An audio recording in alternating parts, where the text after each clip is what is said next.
Friends, this is Archana Sharma.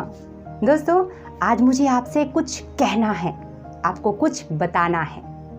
मुझे ये बताना है कि मुझे सुबह जल्दी उठना होता है, घर के काम करने पड़ते हैं, स्कूल जाना होता है, बच्चों को पढ़ाना पड़ता है, स्कूल से वापस आकर भी ढेर सारे काम रोज़ाना करने होते हैं। जी हाँ दोस्तों, इन कार्यों को मैं बहुत बार मजबूरीवश करती हूँ, लाचार होकर करती हूँ, क्योंकि कोई ऑप्शन ही नहीं। बहुत बार इन कार्यों को मैं अपना कर्तव्य यानी ड्यूटी समझकर करती हूँ। बहुत बार इसलिए भी करती हूँ कि इन कार्यों को करना अनिवार्य है, तो अनिवार्यता करती हूँ, या बहुत बार इसलिए करती हूँ कि ये कार्य मेरी आवश्यकता है। So friends, today we are going to know how to we express duty, obligation, compulsion and necessity।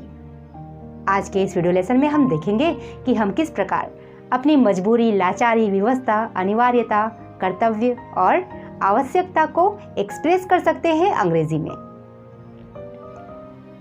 बहुत ही आसान तरीके से, केवल हैव टू और हैज टू के यूज से।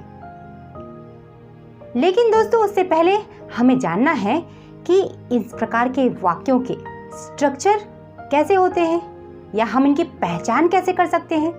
तो चलिए इनको पहचानना सीखें। इस प्रकार के वाक्यों के अंत में आता है ना है, करना है, जाना है, ना है या ने है। होता है, करना होता है, जाना होता है या होते हैं। पढ़ता है, पढ़ाना पड़ता है, खेलना पड़ता है, तो पढ़ता है या पढ़ते हैं।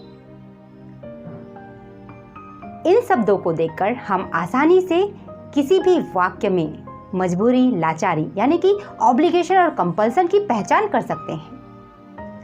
अब चलिए देखते हैं इस प्रकार के सेंटेंस का स्ट्रक्चर क्या होगा। Let's look into the structure. Subject plus have plus to plus infinitive. Infinitive का मतलब होता है क्रिया का मूल रूप, यानी कि first form of the verb. दोस्तों, यहां पर अगर हमारा subject third person singular subject हुआ तो, यानी ही शी इट हुआ तो, तब हमें हैव टू के स्थान पर हैज टू का यूज करना है। स्ट्रक्चर इस प्रकार होगा, subject plus has plus to plus infinitive. है ना बहुत आसान। Let's look into the examples to make things clear. जैसे मुझे कहना है कि मुझे शिक्षा का स्तर उठाना है, तो मैं कहूंगी I have to raise the standard of education. तुम्हें अपना होमवर्क करना है, या तुम्हें अपना होमवर्क करना पड़ता है या होता है, करना होता है। सेंटेंस चाहे इन तीनों में से किसी से भी संबंधित हो, स्ट्रक्चर सेम होगा। यहां पर हम कहेंगे you have to do your homework. हमें 9 बजे स्कूल जाना पड़ता है, या हमें 9 बजे स्कूल जाना होता है, या हमें 9 बजे स्कूल जाना है। सेंटेंस देखिए, we have go to the school at 9 o'clock। We have to go to the school at 9 o'clock। उन्हें सुबह जल्दी उठना पड़ता है जॉगिंग के लिए। उन्हें जॉगिंग के लिए सुबह जल्दी उठना होता है। They have to get up early in the morning for jogging। अब चलिए थर्ड पर्सन सिंगुलर सब्जेक्ट का भी एग्जांपल्स देख लेते हैं। उसे देर तक ऑफिस में काम करना पड़ता है। She has to work late in the office। उसे मैच जीतना है। He has to win the match। यहां पर हमने हैव टू और हैज टू के माध्यम से कंपल्शन और ऑब्लिगेशन को एक्सप्रेस किया। चलिए आगे बढ़ते हैं और देखते हैं क्या कोई और तरीका है इंग्लिश में इन भावों को एक्सप्रेस करने का, जिससे मतलब में कोई परिवर्तन ना हो, लेकिन इंग्लिश के सेंटेंस में थोड़ा सा परिवर्तन हो जाए। जी हाँ, बिल्कुल है, और वो है have got to, has got to. मैं आपको बताना चाहूँगी दोस्तों कि there are no differences between have to और हैव गॉट टू। इन दोनों में से हम किसी भी का प्रयोग करें, वाक्य के अर्थ में परिवर्तन नहीं होगा। चलिए देखते हैं हैव गॉट टू का एग्जाम्पल।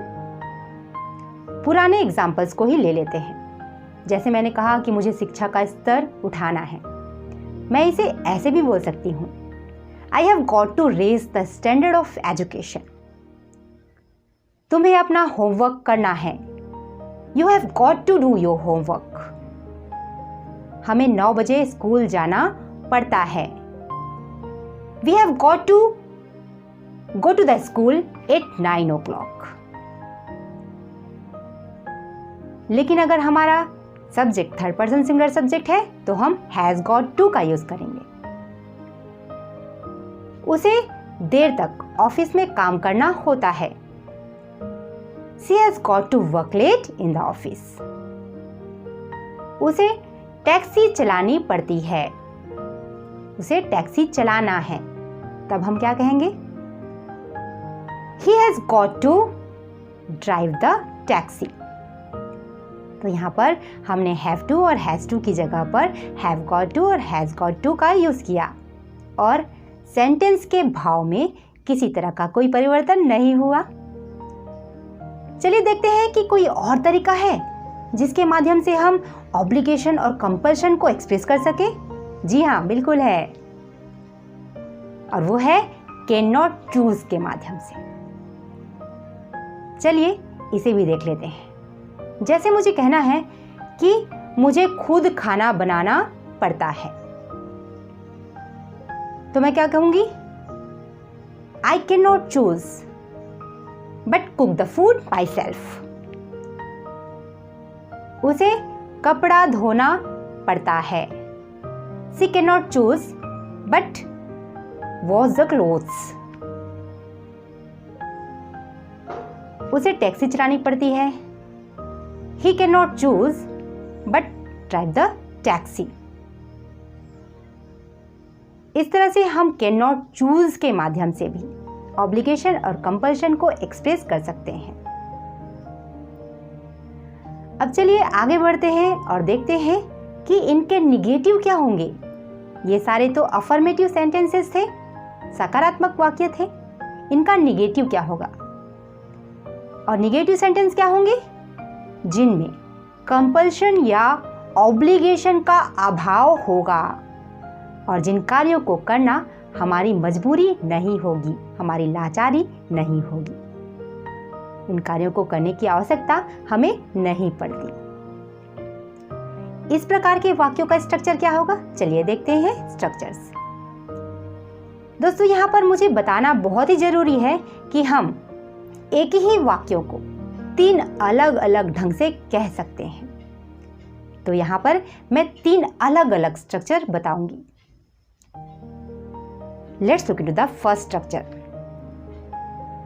फर्स्ट स्ट्रक्चर में हमें क्या करना है, subject plus have not to plus infinitive. Second structure में क्या होगा, subject plus don't plus have plus to plus infinitive, यानी कि don't have to. Third structure में क्या होगा, subject plus haven't got to plus infinitive, have not to, don't have to, haven't got to. अगर हमारा जो सब्जेक्ट है वो थर्ड पर्सन सिंगुलर सब्जेक्ट हुआ तो तब हमारा स्ट्रक्चर इस प्रकार का होगा, subject plus has plus not plus to plus infinitive, यानी कि has not to. In second structure, subject plus doesn't plus have to plus infinitive, यानी कि doesn't have to, in third structure. Subject plus hasn't got to plus infinitive. चलिए examples देखते हैं जिससे हमारा doubt clear हो जाएगा। मुझे खुद खाना नहीं बनाना पड़ता है। मुझे खाना खुद नहीं बनाना पड़ता है, यानी कि खाना बनाने की मेरी कोई व्यवस्था नहीं है। इसे मैं इंग्लिश में कैसे कहूँगी, चलिए देखते हैं। According to first structure,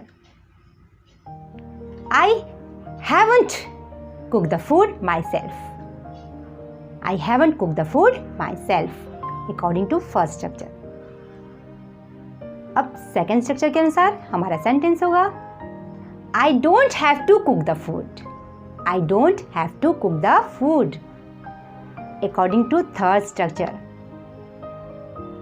I haven't got to cook the food. I haven't got to cook the food. Haven't got to. चलिए अब थर्ड पर्सन सिंगुलर सब्जेक्ट का भी एक एग्जाम्पल देख लेते हैं। उसे देर तक ऑफिस में काम नहीं करना पड़ता है। यहां पर हमें क्या करना है, हैज का यूज करना है। तो क्या होगा हमारा sentence according to first structure, she hasn't to work late in the office. Hasn't to work late in the office.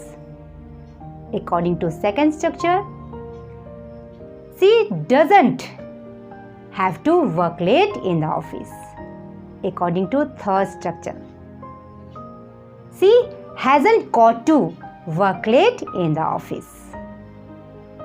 तो दोस्तों आज के इस वीडियो लेसन में हमने देखा कि हम कैसे अपनी ड्यूटी, नेसेसिटी, ऑब्लिगेशन और कंपल्शन को इंग्लिश में एक्सप्रेस कर सकते हैं, बता सकते हैं। तो आज के लिए इतना ही।